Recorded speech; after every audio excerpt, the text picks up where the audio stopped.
Tonight, a political shockwave hits Washington as Representative Marjorie Taylor Greene announces she is resigning from Congress after a bitter and very public feud with former President Donald Trump. Greene, once one of Trump's fiercest defenders and a rising star in the MAGA movement, released a surprise Friday evening video revealing she will step down on January 5th. In her message, she referenced the moment Trump labeled her a traitor for supporting a bipartisan effort to release the long-hidden Jeffrey Epstein investigation files.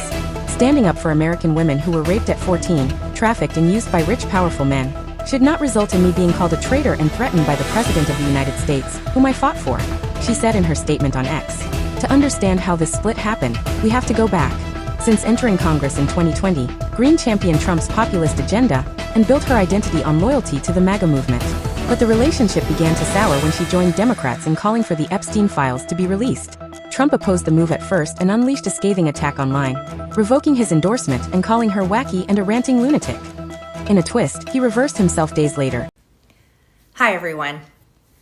I've always represented the common American man and woman as a member of the House of Representatives, which is why I've always been despised in Washington, D.C. and just never fit in. Americans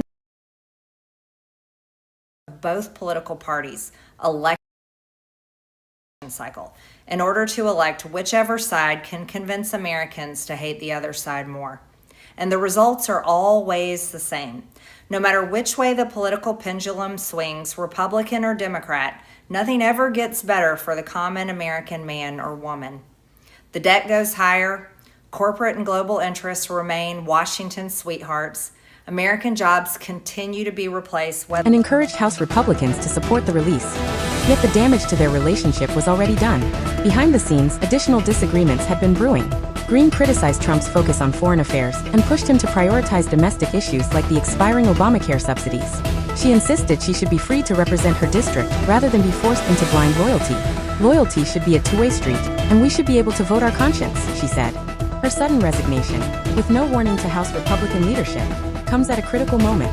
The GOP already holds a razor-thin 219 to 213 majority after Democrat Mikey Sherrill resigned ahead of becoming New Jersey's governor.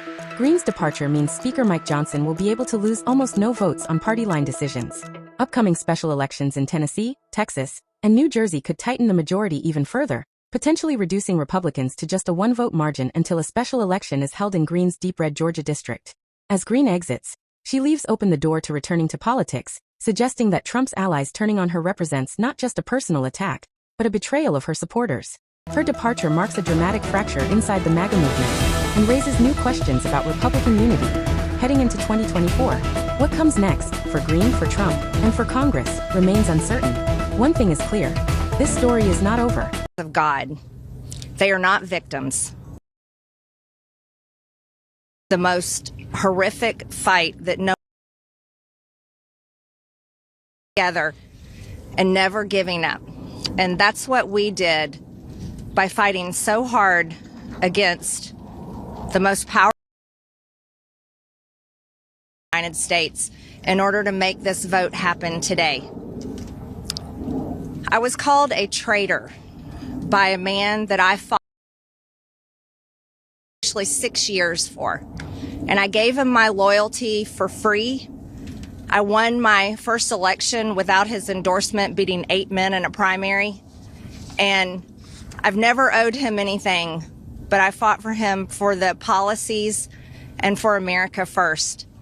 And he called me a traitor for standing with these women and refusing to take my name off the district.